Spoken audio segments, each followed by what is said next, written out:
2 साल पहले razor blade 14 लाए थे चैनल के ऊपर। एंड तुम में से जिसको नहीं पता कि रेजर के लैपटॉप्स इंडिया में ऑफिशियली लॉन्च नहीं होते, तो जुगाड़ से मंगाते हैं, क्योंकि भैया प्यार ही इतना है इन चीजों से। और उसका बड़ा भाई मंगवा लिया रेजर ब्लेड 18, और ये टक्कर देगा भैया MSI टाइटन रेडर जो तुम देख चुके हो ना चैनल पे, कोर अल्ट्रा 9, 15, 90, महंगा मसाला। और भाई इस लैपटॉप में डुअल मोड डिस्प्ले है, मतलब 2 रेजोल्यूशन पे चल सकती है, 2 अलग अलग रिफ्रेश रेट पे। और इस लैपटॉप की प्राइसिंग ऑफिशियली $4600 है, और इंडिया में लॉन्च नहीं होता है। डायरेक्टली कन्वर्ट करते हैं तो 4 लाख रुपीस के आसपास होता है। एंड देखा जाए तो इंडिया के कोर अल्ट्रा 9, 50, 90 वाले लैपटॉप से बढ़िया प्राइसिंग है इसकी। कोई भी इंसान किसी का जानने वाला सा महंगा रिलेटिव बाहर रहता हो, उसके थ्रू मंगवाना हो आपको, या कोई भी अगर आप घूमते रहते हो, तो प्रोबेबली आप आउट ऑफ इंडिया से ला सकते हो उसको। मस्त प्लान है, बट वारंटी का चक्कर आएगा। एंड भाई लैपटॉप का डिजाइन 18 इंचेस का मैसिव बड़ा लैपटॉप है। वही प्लेन क्लीन सिंपल लुक है। ऊपर रेजर का लोगो हमारे को मिलता है, जिसके अंदर ग्रीन कलर की लाइट जलती है। एकदम रेजर वाली वाइब आनी बहुत जरूरी है। और कंप्लीट मेटल बिल्ड में टॉप बॉटम, यहाँ पे कीबोर्ड वाला एरिया, सब कुछ एकदम मेटल में हमारे को मिलता है। और स्टर्डी है भाई, एक हाथ से आराम से लिड ओपन हो जाती है। एंड जो हिंज भी है वो भी काफी ज्यादा स्टेबल है। यहाँ पे जो टॉप लिड फ्लेक्स है वो काफी कम मिलता है हमारे को। एंड इवन कीबोर्ड फ्लेक्स भी काफी कम है। ओवरऑल बहुत ही स्टर्डी सा लैपटॉप है। एंड स्टर्डी सा ही वेट है इसका। 3.10 kg का सिर्फ लैपटॉप है, और साथ में है 400 वॉट की ब्रिक। उसको इंक्लूड कर दोगे तो भैया 4 किलो के आसपास मजदूरों की तरह अपना इधर उधर घूमो आराम से कंधे पर टांग के। और लैपटॉप की थिकनेस भी 21.9 mm है, तो टिपिकल गेमिंग लैपटॉप जैसा होता है वैसा ही है। और एयर एग्जॉस्ट के वेंट हमारे को यहाँ पे मिल जाएंगे। पीछे की तरफ एयर इनटेक के वेंट्स हैं। और भाई बॉटम में मिलता है हमारे को ट्रांसपेरेंट डिजाइन, जिससे हमारे को मदरबोर्ड दिखाई देता है, और जिसके अंदर लाइट भी है, जिसको आप कस्टमाइज भी कर सकते हो। और मैक्सिमम जो इसकी टॉप लिड है वो 120 डिग्रीज तक चली जाती है पीछे। And processor Intel core ultra 9275HX है। ये जो भी अल्ट्रा 9 200 सीरीज वाले आ रहे हैं ना HX वाले, ये वो वाला प्रोसेसर है। 24 कोर्स 24 थ्रेड्स वाला प्रोसेसर है। 8 P कोर 16 E कोर्स है। और इसके अंदर भी 13 टॉप्स का NPU मिलता है, जिसका कोई काम नहीं है, बेसिकली पावर एफिशिएंसी के लिए होता है। NPU में बहुत बार बता भी चुका हूं, जो कि AMD और इंटेल के पावर एफिशिएंट प्रोसेसर में ज्यादा बेटर है। थिन एंड लाइट लैपटॉप्स में टारगेटिंग है। गेमिंग लैपटॉप में कह रहे हैं भाई साहब GPU से कर लो सब कुछ। और GPU RTX 5090 24 GB VRAM 175 what TGB, मतलब लैपटॉप में मैक्सड आउट। और 64 GB रैम है इसके अंदर, डुअल चैनल में DDR5 5600 मेगा ट्रांसफर पर सेकंड स्पीड वाली। एंड आप इसको मैक्सिमम 96 GB तक अपग्रेड कर सकते हो। किसको जरूरत है इतनी रैम की। और 2 TB की 2 SSDs इसके अंदर, Gen 4 जिसकी रीड एंड राइट स्पीड हमारे को बढ़िया मिलती है। 2 स्लॉट्स है, दोनों ऑक्यूपाइड है। 4 TB मोर देन इनफ है। फिर भी इससे ज्यादा डेटा आपको भरना तो एक्सटर्नल SSD ले लो, वरना स्वैप करनी पड़ेगी। और latest Wi-Fi 7 and Bluetooth version 5.4। MS office 4 lakh के लैपटॉप के अंदर भी नहीं है। एंड 1 मंथ का Xbox गेम पास मिलता है। ये उनके लिए जो खरीदते एकदम से गेम खेलने की चूल्हे, किसी को नया एकदम गेम नहीं खरीदना, एकदम पहले एक्सपीरियंस करेंगे तो फ्री में 1 महीना कर सकते हो। और इसके प्रोसेसर से जैसी परफॉर्मेंस हमारे को मिल रही थी, हम कंपेयर करके देख रहे थे कंपेटिटिव प्रोसेसर के साथ। आप ग्राफ देख सकते हो, जिसमें फर्स्ट वाला जो है इसका है, बाकी उसके अलावा दूसरे लैपटॉप से कंपेयर किए हुए और दूसरे प्रोसेसर्स हैं। एंड भाई ये फ्लैगशिप प्रोसेसर है, नंबर से आपको पता लग रहा होगा। और सिनेमा 823 के नंबर्स है बढ़िया, 38,000 प्लस 2000 प्लस। सिनेमा 2024 के नंबर्स भी आप देख सकते हो। Geekbench 6 में भी मतलब तगड़े नंबर है। तो CPU ओवरकिल है, CPU इंटेंसिव। कोई भी टास्क करना है, इतने पैसे खर्च हो गए, उसके बाद सोचना पड़े तो लानत है इतने पैसे खर्चने पे। और AI की परफॉर्मेंस के लिए Geekbench 6 का AI वाला बेंचमार्क जो हमने GPU पे निकाला था, भाई जबरदस्त नंबर। एंड DeepSeek R1 का 32 बिलियन पैरामीटर मॉडल रन किया LM स्टूडियो के अंदर। और ये हमारा प्रॉम्प्ट रहता है जो हम हर एक लैपटॉप में बिल्कुल सेम यूज करते हैं। 2 मिनट 17 सेकंड्स इसने लिए, और टोकन की इंफॉर्मेशन भी स्क्रीन पे आ रही होगी। तो भाई AI की परफॉर्मेंस बढ़िया है। लोकली AI मॉडल्स वगैरह आपको रन करने हो, ट्रेन करने हो, desktop replacement kind of thing. और ओवरऑल प्रोडक्टिविटी के लिए PC Mark 10 7800 प्लस और क्रॉस मार्क का बेंचमार्क आप देख सकते हो, नंबर्स वगैरह। तो इतने पैसे खर्चने के बाद normal productivity, day to day task, multitasking देखनी पड़े तो भाई साहब फायदा क्या इतने पैसे खर्चने का। और एडिटिंग एंड डिजाइनिंग के लिए Puget bench for Premiere Pro 14000 plus. After Effects वाला बेंचमार्क चला नहीं, कुछ ग्लिच हो रहा था इसके अंदर, बट ऑब्वियसली जैसी स्पेसिफिकेशन है किसी भी लेवल का चला सकते हो। Puget bench for DaVinci Resolve 10000 plus, Photoshop के अंदर भी 9000 प्लस। और ब्लेंडर बेंचमार्क में 8000 स्कोर निकल के आया। और ब्लेंडर में BMW रेंडर टेस्ट किया, 8 सेकंड्स लगे। और 3D मार्क टाइम स्पाई के नंबर्स आप देख सकते हो, टोटल 22000 प्लस। GPU CPU के नंबर भाई जबरदस्त। और VR मार्क के बेंचमार्क में भी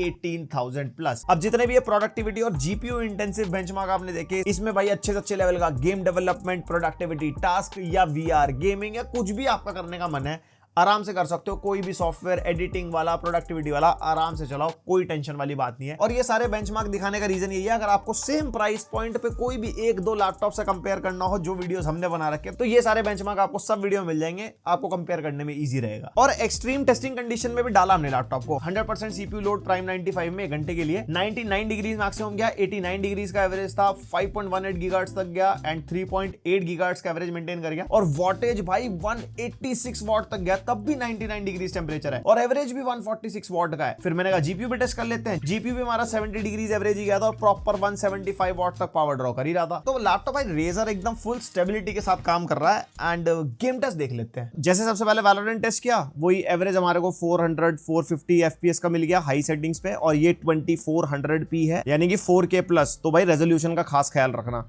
ये बाद में बोलो भैया 50-90 एफपीएस नहीं दे रहा, ये नहीं दे रहा, वो नहीं दे रहा। एंड उसके बाद CS2 टेस्ट किया वेरी हाई सेटिंग्स पे, इसके अंदर भी हमारे को ऑन एंड एवरेज 140 एफपीएस के आसपास मिल गए हाईएस्ट सेटिंग्स पे। And GTA 5 enhanced edition maximum ray tracing set कर दिया था, जिसमें भाई सब कुछ पीक चला जाता है एंड इसके अंदर मुश्किल से 60 एफपीएस निकल पा रहे हैं। अब ये एनहांस्ड एडिशन बहुत ज्यादा जीपीयू इंटेंसिव कर दिया इन्होंने। एल्डन रिंग जो हमारा 60 एफपीएस लॉक गेम है, मैक्सिमम सेटिंग्स, रे ट्रेसिंग भी मैक्सिमम 60 एफपीएस लॉक गेम है, 60 एफपीएस में हमारे को आराम से मिल रहे हैं। RDR2 में favour quality and 75 to 90 FPS on both the scenarios. और उसके बाद cyberpunk ultra settings, raw performance 40 FPS के आसपास, लेकिन फ्रेम जनरेशन लगा के 90 तक निकाल सकते हो। रे ट्रेसिंग अल्ट्रा लगा देते हैं तो रॉ परफॉर्मेंस भाई प्लेबल नहीं है as expected from 1590 on a laptop, लेकिन फ्रेम जनरेशन लगा के 70 एफपीएस तक मिल जाएंगे। उसके बाद हॉगवर्ट्स लेगेसी 40 to 45 एफपीएस, लेकिन फ्रेम जनरेशन लगा के 100 plus. And Ghost of Tsushima as expected 60 FPS के आसपास रॉ परफॉर्मेंस में, फ्रेम जनरेशन लगा के 120 एफपीएस के आसपास। होराइजन फॉरबिडन वेस्ट में भी वही हमारे को 60-70 to 100 एफपीएस मिल जाएंगे दोनों सिनेरियोस में। द लास्ट ऑफ अस 2 भी टेस्ट किया था वेरी हाई सेटिंग्स पे, यहाँ पे रॉ परफॉर्मेंस भी अच्छी है, 60 एफपीएस तक मिल जाते हैं और फ्रेम जनरेशन लगा के कुछ ज्यादा एफपीएस नहीं मिल पाए, लाइक 70 के आसपास ही आ रहे थे। Then Assassin's Creed Shadows raw performance 25 FPS जो इतने प्लेबल नहीं है, लेकिन वहीं पे फ्रेम जनरेशन लगा के 60 to 70 तक, और यहाँ पे रे ट्रेसिंग भी वेरी हाई पे है। और फिर से बोल दो 2400p है, 4K प्लस रेजोल्यूशन है। अगर आप इसको 1440p पे या सेटिंग्स वगैरह ट्वीक करोगे तो डेफिनेटली बेटर एफपीएस निकाल सकते हो। And Spiderman 2 60 average FPS on raw performance and frame generation लगा के 120 प्लस। उसी के अंदर रे ट्रेसिंग में हमने वेरी हाई पे करी, 40 एवरेज एफपीएस मिल रहे थे नॉर्मली, लेकिन फ्रेम जनरेशन लगा के 80 to 90 एफपीएस मिल जाएंगे। ब्लैक मिथ वुकोंग सिनेमैटिक यानी कि highest possible settings, raw performance payable नहीं, लाइक 30 एफपीएस के आसपास, बट फ्रेम जनरेशन लगा के आपको अच्छे एफपीएस मिल जाएंगे। और वहीं पे अगर रे ट्रेसिंग को भी वेरी हाई पे करते हैं ना, तो भाई सिर्फ फ्रेम जनरेशन के बाद ही आप 4K प्लस पे खेल पाओगे हाईएस्ट पॉसिबल सेटिंग्स पे, वो भी 40 to 45 एफपीएस। तो ये बहुत ज्यादा डिमांडिंग गेम है। देन इसके अंदर हमारे को मल्टी फ्रेम जनरेशन में मिलता है, जो हमारा 3x और 4x है, जो 50 सीरीज के अंदर मिल जाता है। इसके अंदर अगर आप 2x फ्रेम जनरेशन से कंपेयर करोगे तो 60 एफपीएस प्लस मिल रहा है 3x पे, और 4x पे 70 प्लस। बट इन गेम्स में मैं रेकमेंड नहीं करता क्योंकि इनपुट लैग आता है और यहाँ पे तो एक एक मूव भी मैटर करता है, तो आप समझ गए होंगे। बाकी हेलब्लेड 2 जिसके अंदर नॉर्मली 24 to 25 एफपीएस, लेकिन फ्रेम जनरेशन लगा के बढ़िया 80 प्लस। एंड इसके अंदर भी मल्टी फ्रेम जनरेशन हमारे को मिलता है, इसमें तो भैया 100-140 पार मामला। और जो पहले वो ब्लैक टेक्सचर टाइप आ रहे थे ना, वो अब नहीं आ रहे हैं। अपडेट के थ्रू प्रोबेबली ड्राइवर या गेम किसी भी तरीके से वो फिक्स हो गया है। उसके बाद एलन वेक 2 हाई सेटिंग्स, यहाँ पे DLSS फ्रेम जनरेशन लगा के 100 एफपीएस के आसपास मिलते हैं, raw performance is like 40 FPS. उसी के अंदर अगर आप रे ट्रेसिंग को भी अल्ट्रा पे कर देते हो ना, तो रॉ परफॉर्मेंस तो भाई बिल्कुल ही खत्म हो जाती है, लेकिन फ्रेम जनरेशन लगा के ठीक ठाक एफपीएस हमारे को मिल जाएंगे। एंड अल्टीमेटली इसके अंदर भी मल्टी फ्रेम जनरेशन है, जिसमें 60-70 एफपीएस मिल रहे हैं 3x एंड 4x पे। एंड अगर कंक्लूड करता हूं, just like any other 5090 gaming laptop, इसकी भी परफॉर्मेंस वैसी की वैसी ही है। और एक चीज मैंने नोटिस करी, इसकी 400 वॉट की जो पावर ब्रेक है, आई थिंक पूरी पावर नहीं दे पा रही लैपटॉप को, बिकॉज जो बैटरी परसेंटेज, अगर आपने नोटिस करा होगा ना बैटरी चार्जिंग लैपटॉप की, वो परसेंटेज फ्लक्चुएट हो रही थी अलग अलग गेम से। वैसे तो हमारे गेम्स आगे पीछे टेस्ट होते हैं, तो बेसिकली अगर 100% पे हमने शुरू किया है, तो वो अलग अलग गेम्स में उसकी बैटरी ड्रॉप हो रही थी, मतलब ओवरऑल 8 से 10% ड्रॉप हुआ था पूरे गेम टेस्ट के बाद। और भाई पोर्ट्स, राइट साइड में केंजिंगटन लॉक, HDMI 2.1 का पोर्ट जिसका आउटपुट RTX 5090 से, USB 3.2 Gen 2 type A port, और एक थंडरबोल्ट 5 का पोर्ट जिससे आप डिस्प्ले आउटपुट ले सकते हो 5090 से, और पावर डिलीवरी 3.0 को सपोर्ट करता है, साथ में फास्ट स्पीड डेटा ट्रांसफर तो देखो हो ही जाएगा। और एक UHS 2 वाला SD कार्ड रीडर भी है फॉर प्रोडक्टिव यूजर्स। बाकी लेफ्ट साइड में है पावर इनपुट का port, RJ45 LAN port, 2 USB 3.2 Gen 2 type A port, एक थंडरबोल्ट 4 का पोर्ट, इसका डिस्प्ले आउटपुट हमारा iGPU से है। उसके अलावा PD और हाई स्पीड डेटा ट्रांसफर तो देखो है ही, एंड 3.5 mm का ऑडियो जैक। पोर्ट्स के मामले में कोई कमी नहीं है, भरपूर पोर्ट्स मिलते हैं भाई। 2 टाइप सी पोर्ट है, वो भी थंडरबोल्ट वाले, एंड टाइप ए भी 3.2 Gen 2 वाले हैं, तो मतलब एकदम मामला फ्लैगशिप वाला है। और हाँ, मक स्विच मिलता है रेजर के सॉफ्टवेयर में, अगर आप जाओगे ना तो वो रीडायरेक्ट करेगा एनवीडिया कंट्रोल सेंटर में, जिसके अंदर आप डिस्प्ले मोड चूज कर सकते हो। मतलब इंटरनल डिस्प्ले को iGPU पे, DGPU पे रखना है, बेटर बैटरी, बेटर परफॉर्मेंस, आपकी मर्जी। पता होगा इस बारे में, अब भी नहीं पता, पहली बात तो सब्सक्राइब मारो और किसी AI टूल से पूछो, मैं बहुत बार बता चुका हूं, वरना मेरी पुरानी वीडियो देखो। और कीबोर्ड इसका काफी लो प्रोफाइल है, ऐसा कुछ ज्यादा एडवांस्ड फील नहीं होता। टाइपिंग वगैरह की जो फील है वो नॉर्मल सी है कीबोर्ड की, ऐसे चिकलेट टाइप का कीबोर्ड है। और पर की RGB के साथ है। 4 मैक्रोज मिलती है इधर नमपैड के ऊपर जो आप कस्टमाइज वगैरह कर सकते हो। डेडिकेटेड Copilot प्लस की भी है और पावर की भी जो है ना वो इंटीग्रेटेड है इसके कीबोर्ड के अंदर। और जो यहाँ पे एरो कीज अप डाउन वाली वो भी छोटी मिलती है। 1.5 mm का की ट्रैवल है। ओवरऑल डिसेंट एक्सपीरियंस है कीबोर्ड का। एंड जो ट्रैक पैड है वो अच्छा खासा बड़ा है, यूज करने में स्मूथ है, काफी ज्यादा मल्टी जेस्चर वगैरह को सपोर्ट करता है। स्नैप टैप का फीचर भी है जो हमने Razer Black Widow V3 keyboard वाली वीडियो में भी कवर करा था। ये टूर्नामेंट्स वगैरह में तो बैन है ये वाला फीचर, ये एक्सक्लूसिवली रेजर के कीबोर्ड्स के साथ ही होता है। बेसिकली इसके अंदर होता क्या है, जैसे ई स्पोर्ट्स गेम में हम AD दबा के प्लेयर को लेफ्ट राइट करते रहते हैं ना, और समहाउ आप A और D एक साथ दबा दो किसी भी कीबोर्ड में तो प्लेयर एक ही जगह रह जाता है। लेकिन इसके अंदर क्या है, जो आपका लास्ट इनपुट होगा, आपसे गलती से A पहले दबाया D, उसी तरफ आपका प्लेयर मूव करेगा सो दैट आपको शॉट ना पड़ जाए। समझ रहे हो ना, एक एज मिलता है आपको, लेकिन पर्सनल लेवल पे, टूर्नामेंट लेवल पे नहीं। और हाँ, ट्रैक पैड फुली क्लिकेबल वाला है, साथ में पाम रिजेक्शन भी है। अगर आप यूज कर रहे हो बाय मिस्टेक आपका पाम भी आ जाता है तो वो रजिस्टर नहीं होता अगर आप ट्रैक पैड यूज कर रहे हो तो। और भाई डिस्प्ले जो इस लैपटॉप का सबसे हाईलाइटिंग पार्ट है, ultra HD plus and FHD plus दोनों डिस्प्ले एक ही डिस्प्ले के अंदर। स्पेक सुन लो पहले, 18 इंचेस की IPS डिस्प्ले मिलती है, 16:10 एस्पेक्ट रेशियो है। अल्ट्रा HD प्लस का जो रेजोल्यूशन है that is 3840x2400, full HD plus के अंदर 1920x1200 प्लस लग गया तो मतलब 16:10 हो गया। और रिफ्रेश रेट दोनों का अलग है, 4K रिफ्रेश रेट पे 240 हर्ट्ज एंड फुल HD पे 440 हर्ट्ज तक जाता है। ई स्पोर्ट्स फुल HD में, अगर स्टोरी गेम्स तो अपना 4K में। मजारा भाई साहब एकदम दोनों ही तरफ। एंड यस, जब भी आप ये मोड चेंज करोगे ना तो लैपटॉप रीस्टार्ट होता है। डेल्टा E <1 सर्टिफाइड है, कलर ग्रेडिंग वगैरह में कोई दिक्कत नहीं आती बिकॉज जो कलर गैमेट भी है यहाँ पे 100% sRGB, 100% P3, ब्राइटनेस 528 निट्स के आसपास की ऑल टाइम ब्राइटनेस है। लेकिन कोई भी HDR का सपोर्ट नहीं है, कोई HDR, डॉल्बी विजन वो सब वो होना चाहिए था।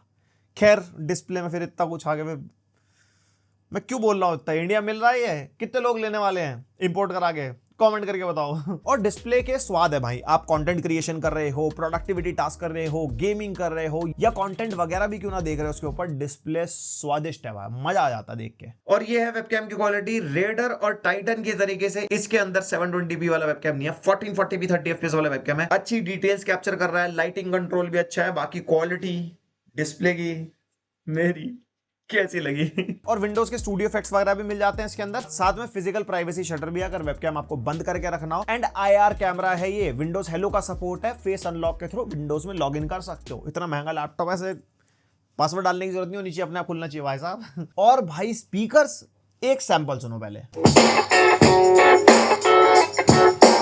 अगर हेडफोन लगा के सुना होगा तो समझ गए होंगे भाई, यहाँ पे बहुत लाउड साउंड है। उसका एक रीजन है, इसके अंदर हमारे को 6 स्पीकर सेटअप मिलता है, 2 ट्वीटर्स एंड 4 सबवूफर, और साथ में 3 स्मार्ट एम्पलीफायर्स भी हैं। उसके हिसाब से जो भी हमारे को ओवरऑल साउंड मिलती है, लाउडनेस अच्छी है, बेस फील होता है, एक फुलफिलिंग एक साउंड बार टाइप की आवाज आती है। मैं ये नहीं कह सकता बिल्कुल ही साउंड बार जैसी, बट मेरी फीलिंग समझ रहे हो आप, वो फील देता है भाई एकदम प्रीमियम स्पीकर वाली। और ये THX स्पेशल ऑडियो सर्टिफाइड है, जस्ट लाइक नाइमिक या कोई डॉल्बी, ऐसे THX स्पेशल ऑडियो सर्टिफिकेशन है, जिसके अंदर आपको डिफरेंट मोड्स मिलते हैं। रेजर साइनैप्स ऐप के अंदर अगर आप जाओगे ना, गेमिंग, मूवी, म्यूजिक, आपके कंटेंट के हिसाब से ट्वीक कर सकते हो, जो उसके स्पीकर में थोड़ा बहुत फील होता है, बट एक्सटर्नल डिवाइस पे और भी ज्यादा। एंड भाई फुल फ्लेजेड बैटरी 99 वॉट की, ऊपर हो नहीं सकती, वो फ्लाइट वाला सिस्टम आपको पता होगा। एंड बैटरी बैकअप वही हमारे को 5 आवर्स के आसपास मिला, यूसेज वही iGPU पे, स्क्रीन ब्राइटनेस 50% के आसपास, keyboard backlit of, and power saving mode पे लैपटॉप को हम यूज करते हैं, जिसमें मल्टीटास्किंग, ऑफिस वाले टास्क या फिर यूट्यूब वगैरह चला लिया, मल्टीमीडिया वगैरह देख लिया उसमें। बाकी बैकअप ऊपर नीचे हो सकता है। और भाई चार्जर 400 वॉट का मिलता है इसके साथ, ईट भाई साहब। तो देखो ये हो गया पूरा रिव्यू रेजर ब्लेड 18 का, जो कि इनका फ्लैगशिप वेरिएंट है। एंड अगर आप इसको कंपेयर करते हो MSI रेडर से तो ऑब्वियसली काफी अच्छी वैल्यू निकाल के लेके जाता है, बट वही बात है ना, फिर इंडिया में नहीं मिलता। अगर आपको इंपोर्ट कराना है और विदाउट वारंटी वाली चीज आप चला सकते हो, आपका मन है फ्लैगशिप लैपटॉप लेने का, आप ट्रैवल ज्यादा करते हो, किसी फॉरेन कंट्री से खरीदना चाहते हो, तो मैंने रिव्यू कर दिया,